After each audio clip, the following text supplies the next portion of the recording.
History. History always is, at best, like this story, a chiaroscuro.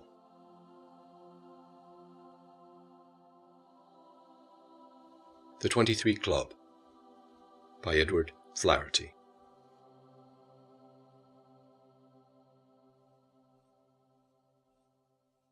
Episode 4. The Walk. Zach de la Rocha described all too well the forceful, the imposing downstream hierarchy in these types of projects when he wrote, "They say jump, you say, how high?"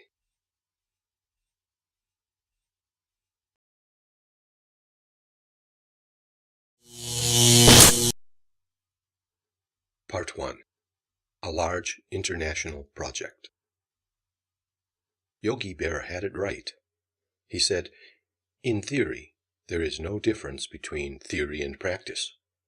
But in practice, there is." The same evening, Chalmers was on his way to meet with the landscape consultant for the Liwa Kasar project. How does a very large, a very complex, 1.5 kilometers long, more than 30 international consultants, how does a very large and complex project like this get built? Here's the simple summary. There are 3 players. Number 1, the owner. The owner has the money and property to develop the project. Number 2, the consultant. The consultant does the design and engineering for the project. And number 3, the contractor. He builds the project.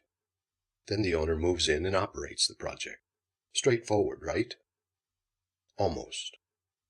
Here's how it works, in theory and practice, in real life. The owner-developer intends to build a certain project, and is the money behind that project. At the outset, at the behest of an owner-developer like CTF, consultants drive projects like this Liwa Kasar project. That is the theory.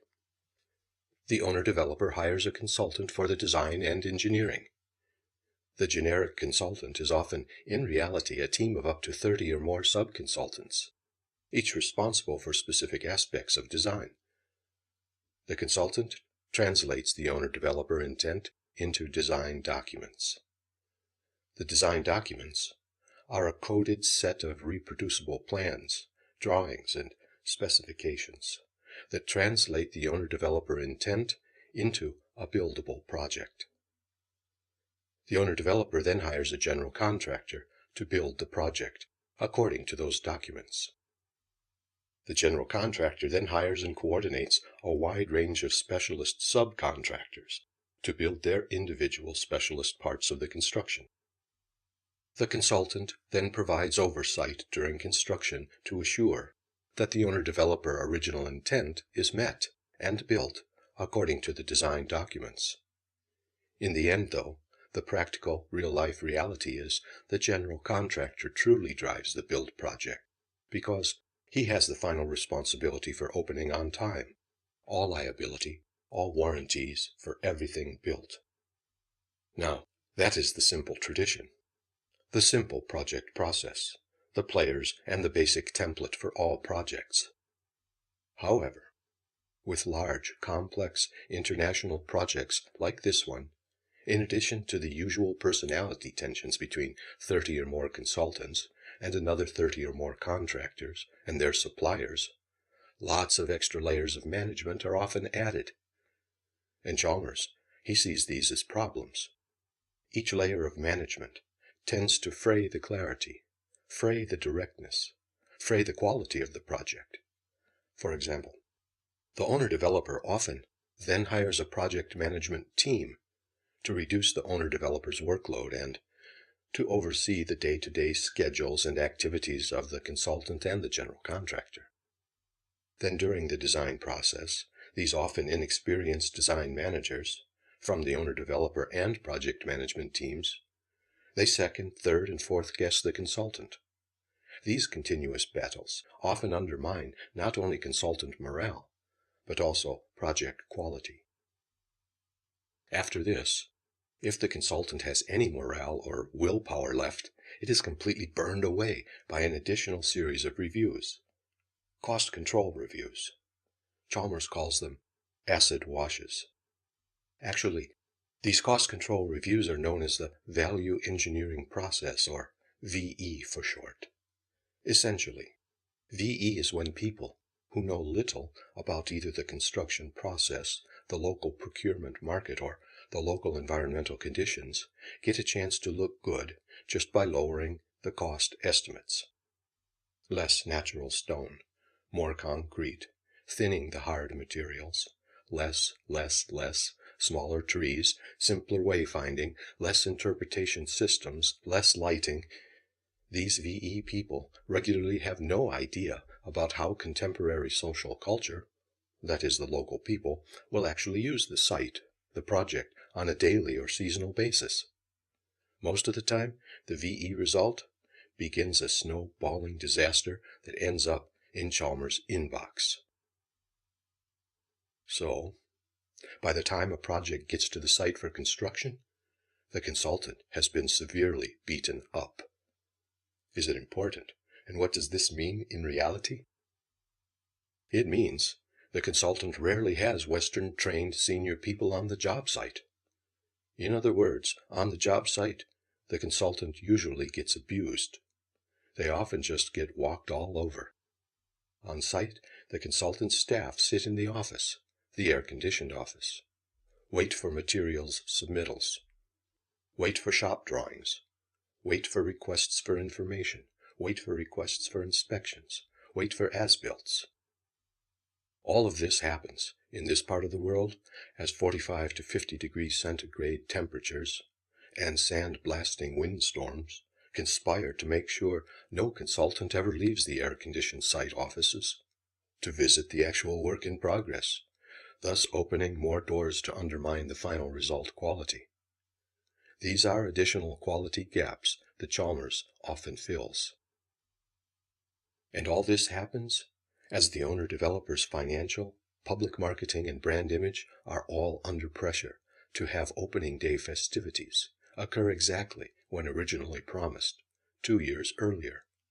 Huge pressure on both contractor and consultant in a major time squeeze, just to assure that the owner-developer and 1010 promises are met at the scheduled opening day. The consultant has been battered. The consultant has become fatigued. The consultant, however, is in business to make money through repeat work with clients. So, in order to maintain reputation and workload, the consultant must apply reasonable attention during the construction. This was Chalmers' work environment. Part 2. JBR, Dubai. These large projects always occurred in a miasmic fog of evolving problems and conflicts, wherein solutions would be ultimately discovered in real time during construction. Within this understanding of the project process context, Chalmers went to visit the landscape consultant, Land Iterations and Derivatives, whom everybody knew by their short name, Land ID. Land ID was an American landscape architecture company. Jeffrey Tate, a Brit, was their UAE and Mideast regional director. On the Liwa Qasar project, Land ID were the responsible consultant for all the site finishes. The usual landscape architecture stuff: plants, irrigation, paving, walls, pergolas, water features, and oversight on wayfinding, signage, lighting, grading, drainage, the usual landscape architecture stuff. Jeffrey Tate and Chalmers were to meet at Jumeirah Beach Residence, JBR, in New Dubai, on the walk, at the Café de Roma. Chalmers arrived early again. He sat down at the cafe, checked his iPhone for connectivity, and opened an iChat session with Madge. Chalmers ordered Turin hot chocolate. It was a warm chocolate pudding. He liked it, winter or summer. It was 9 p.m., just getting dark. The temperature was 30 degrees centigrade, with a cooling, light breeze off the Gulf, and the evening crowd, the Paseo, was just building. In New Dubai, the walk was a linear promenade, stretched along 4, maybe 5 city blocks. It consisted of narrow frontage fashion shop hangouts, cafes, restaurants, cheek by jowl, opening onto one side of a 30-meter wide pedestrian promenade. 15 meters of the promenade were given over to the umbrellaed tables along the shop front. The balance was a palm tree-lined paseo showplace. At the curb edge was a one-lane, one-way, traffic-calmed road. Talk about show and tell. The hottest cars in Dubai crawled it, every night. And beyond the crawl, the sand beaches of Jumeirah and the Gulf. It was all about see and be seen. The walk generated a vibrant, real-life cultural mix, a front-page social tabloid, if you will, including a good sprinkling of Emiratis, loads of Middle East Arabs, the Egyptians, the Lebanese, some Maghrebis, the North Africans, some Sub-Saharan Africans, lots of Eastern and Western Europeans, and people from the old British Commonwealth, the South Africans, the Australians, the New Zealanders, some Bollywood subcontinentals, and a few North American expatriates, with their rambunctious pet dogs barely kept on leashes. The walk had become a real-time mingling of Western pop culture with regional and local traditions, perhaps exemplifying the promise, the buzz of a peaceful, multicultural future, Dubai style. Part 3. Jeffrey and Tang. Chalmers had just finished his eye chat with his wife, and he was absorbing the diverse dynamic of the Paseo crowd when Jeffrey Tate arrived, along with a fashionable companion, a young Chinese lady, Wen Li Tang, whom Jeffrey described as his office personal assistant. Chalmers had not expected a threesome. Tang, so softly and confidently, exuded a blossoming aura of beauty that Chalmers felt a blur overcoming his professional focus. She had the studied, detached presence of a Parisian catwalk model, and a sexual magnetism intense enough to disable any man. Who would ride in a Lamborghini and emerge like a butterfly from one of those gull-wing doors? She would. Porcelain skin, soft makeup, short, black, elegant yet punk-styled hair with a vivid pink streak. She wore a Mao collar, silk chemise in soft grays, luxuriantly hugging her slender, curvaceous body. Over the chemise, she had casually draped around her neck a finely woven black pashmina, one corner accented in vivid pink by custom-embroidered classic Lalique-themed artwork. Her chemise fell just to mid-thigh, loosely covering the tops of her black leotard, which allowed her gracefully slender legs to be exclamation-pointed by vivid pink platform stiletto heels. Chalmers greeted her, caught his breath, quickly gained composure, mentally reminded himself where his focus should be, the project, Liwa. Jeffrey Tate was gracious and welcoming. He had brought a complete set of design documents, including bound A3 size landscape drawings, and a thumb drive with the same, including specifications and bills of quantities, all of which he handed over to Chalmers. Jeffrey Tate was in the prime of his consultancy career, 40, single, 6 feet tall, 175 pounds. He was like certain public school Brits who imagine themselves landed aristocrats, carrying under the surface a long-seated envy and bitterness regarding the American independence and subsequent prominence in the world. He reminded Chalmers of the Guy Berger character in a Dubai film he had seen during his Zurich-Manama flight a couple nights ago. City of Life, written and directed by Emirati Ali Mustafa. That film inspected the lives of people in different contemporary Dubai subcultures. Jeffrey was the successful expat, Guy Berger party boy, taking what he could get from the inventory of Eastern European and East Asian girls here in Dubai. Girls trying to save their lives, or just making a living like everyone else. His hair was short, blonde, cropped as is fashionable, with a bit of a Rod Stewart David Bowie look. Jeffrey obviously had his fun, definitely a leg-over merchant. But Jeffrey, in most respects, was smart and focused enough as a consummate professional to take advantage of his intense emotions. After his professional degrees from Greenwich and Edinburgh, he earned his Landscape Institute credential following a period with Ove Arup on a major international multi-consultancy project in the Middle East. During that project, he had worked closely, for the first time, with the famous master planning and design consultant Land ID, who afterwards offered him a position in their Los Angeles office. He moved up quickly, becoming a studio leader and then partner. Now, managing the Land ID satellite office in the UAE, his focus was solely on his bonus-based bottom-line office performance. He was very successful. He was the only Brit in their office of 13. His employees included Tang and 11 technical specialists, 5 from the Philippines, 4 from India, and 2 Egyptians. He epitomized the newly minted Western expat, interested in his own pleasures.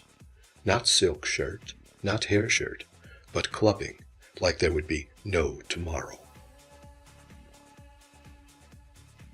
Part 4. Urban Pleasures, Dubai Style. Jeffrey ordered some kind of iced skinny mini latte for himself, and for Tang, a green tea. Chalmers, Jeffrey, and Tang, the three of them together, marveled at the electricity in the crowd. Buzzing, bustling in all the cafes, along the boisterous paseo, pulsating out of the hot megacars, posturing in slow motion along the walk. Gesturing out toward the noisy paseo, Chalmers chuckled ironically and asked, "Is this the faceless, soulless plastic Dubai that the critics commonly bemoan?" Jeffrey gasped, "Ha! This is only the beginning. Dubai is full of these kinds of places, each unique, each having a different cultural base. Chalmers, you must have been to Dayaffa Street," he continued, "where Jumeirah and Satwa converge, near the port. There's absolutely no room to walk on the broad sidewalks. It is so crowded in the evenings, it's little Tehran." Tang said, "Al-Fahidi Street, if you like the back streets of India. Great textile shops, skilled tailors, designers, everything, plus hidden away small restaurants, veg, pure veg, mixed, you name it. And then there is the Hor Al-Ans in Dera, a Pakistani and Bangladeshi neighborhood with great skilled craftsmen, great prices, and great street cafes." She knew the town, and added, "It is the Lebanese. Their nearly century-long links to France, then their 1980s diaspora, and their easy migration here on the heels of the 1970s Iranians. That has opened the door for what we see today in front of us. This is not Kuwait, not Bahrain, not even Abu Dhabi. Dubai is special." The three of them were definitely in the camp of Dubai, a truly world-class city. They relaxed. They watched the Paseo culture kaleidoscope and enjoyed. Part 5. Landscape Consultant. Chalmers sought an edge in this meeting for project success. He caught Jeffrey's eye and asked, "I wonder, Jeffrey, regarding our project in your office, if Land ID is an American company, then why are no Americans in your office?" Jeffrey explained. None of the recent American graduates or any of the mid-level Americans wanted to leave the U.S. lifestyle for staffing this local office, even for limited 3-month windows. You ask why? Perhaps either too comfortable at home or just too soft. Either way, no problem for me. I set this office up to be a successful profit center, and as long as I can find capable landscape staff from other countries, which I have done without any problems, I'm very happy with the results. Most design is done back in the U.S., but all field work and project administration are done right here in our office. Chalmers pressed for details about their design and its implementation. Jeffrey, Tell me, what does Land ID really want out of this project? Jeffrey was truthful with Chalmers. We will be profitable. Our company is well known in the United States and the world for its award-winning master planning and well-crafted design for destination resorts. And over the past 4 years, we have already built 2 wildly successful international award-winning projects in Dubai. Land ID has a look, a style whose success has been built upon a practical local flexibility regarding attention to detail, both in hard materials and plants. We have a lot of the basic things, the practical fundamentals, in place for successful implementation in this region. It suits work out here, he explained, where climate, workforce, client whims, and a fickle and weakly developed local support industry mean that the best of detailing could never be achieved. Listening to these words, Chalmers heard in Jeffrey's voice a veiled tone of fatalism. Chalmers quickly concluded that was another reason why he would be needed on this project. He kept his thoughts to himself and looked at Jeffrey with uncertainty, maybe even with outright disapproval. Jeffrey, without pause, continued, Chalmers, look at it how you like, but you must be realistic. You know as well as I, it is either a quality compromise to work out here, or it is our success just to get it built under these difficult circumstances. Chalmers knew Jeffrey had a practical point, but Chalmers always strove to get the best craft, to get that elegant beauty on opening day. To achieve an elegant result through balance with local practicality would always be a challenge. A consultant should never give up striving. Chalmers took a deep breath, relaxed, and gazed at the parade of $250,000 plus automobiles between the cafes and the beach, slowly working their way down the traffic-calm street. He saw in those autos the beauty, the craft, the art. They were a symbol of efforts to make beauty a part of life. Beautiful cars, beautiful girls, beautiful gardens, and he would achieve a beautiful solution at the empty quarter, no matter what. Part 6. Working in Dubai. Chalmers' fear for the worst was confirmed. The Land ID construction package for Liwa Qasar, their bid package, their design documents, had been detailed using the copy and paste and favorites techniques from their earlier projects by young American graduates working in the U.S. who had never seen this part of the world, let alone even built a project here. To them, it was all desert, the coast of Dubai and the Liwa Oasis 300 kilometers inland, all the same. Chalmers knew there could be problems in that approach. He knew that the local Liwa reality, the site, its topography and climate were certainly more complex and significantly different. Chalmers put a challenge to Jeffrey. So, Land ID do not have a proactive site team. You are leaving it to a subcontractor who is not really performing well for all the final touches? Jeffrey took a matter-of-fact defensive, saying, I and our site people, are going through the professional motions, and it is not our responsibility to goose an unresponsive, poorly performing contractor. We just push the paperwork. Then, as he leaned over to Chalmers and quietly revealed his cynicism for work in this region, Jeffrey may have gone further than he should have. Let's talk a second about sustainability, Chalmers. If you settled in an area, a region such as this, where there's never been enough water or enough food, and stayed here, then you would have to be either A, stupid, or B, cursed. That is the baseline condition here. Jeffrey continued, and furthermore, this place is a hell where naive, poorly educated people of all ages come to work and provide services for long hours, 6 days per week, via 1, 2, or 3 layers of vampiric middlemen and scurrilous project managers, whose only business is to make more money for themselves by cheating these poor souls. Whoa, Jeffrey, Chalmers interjected, that is a bit of sardonic hyperbole. I've been around enough consultants and contractors to know that truly ambitious people come to the Emirates from the East to successfully improve their lives, returning home after they have reached their goals. They work hard here, live frugally, saving money to start a new business when they get back home to build better lives for their families.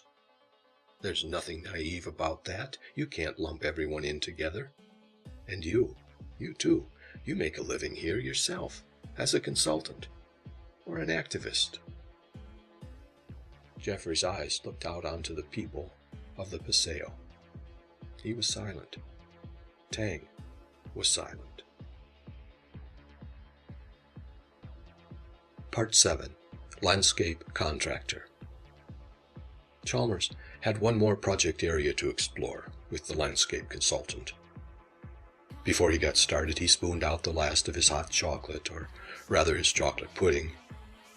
Then his eyes and attention drifted into the unceasing Paseo. It was impossible to ignore such a great street scene. No drunken bums, no aggressive troublemakers. What a civilized pleasure it was, just sitting here, talking. This was a clean public area, much nicer than the old waterfronts of Bur Dubai and Dira. Then he went back to work, refocused the discussion, and asked Jeffrey about the Liwa Kasar project general contractor. Chalmers started. Usually, the general contractor can squeeze performance out of his subcontractors. Jeffrey interrupted and explained. This landscape subcontractor is new to the UAE. Their senior responsible people have had 25 years' experience in Saudi Arabia. But their real strength is their Emirati sponsor, a high-ranking sheikh in the ruling family of Abu Dhabi, whose sister just happens to have married the ruling president of Dubai. As you can imagine, with those contacts, they are a no-questions-asked nominated subcontractor, and as such, the general contractor and we were forced to accept them. They do have well-experienced senior Lebanese managers and a large nursery, but the people who are on site, they always say yes, and they never produce according to schedule or at the required quality. So we do the paperwork, non-conformance reports, etc. You know the drill. Chalmers, though he already knew the answer, asked, "Ever go out to site?" Jeffrey unabashedly said, "No, and why should I? One of the VE exercises deleted all our senior site support and replaced it with junior paper pushers. That is it. We do have 2 graduate Pinoy architects on site, and they're good fellows. They've been working in the UAE for at least 5 years each, and they know how to keep the paperwork timely and flowing." Chalmers had heard enough. Changing the subject, he asked, "Jeffrey, I might need to visit. Where's your office?" "It's right here in JBR. Just call or text me anytime, and we can arrange a meeting." In conclusion, and one last time out of professional responsibility, Chalmers told him he was planning to visit the site and the contractor's nursery this week and would like to have Jeffrey there with him.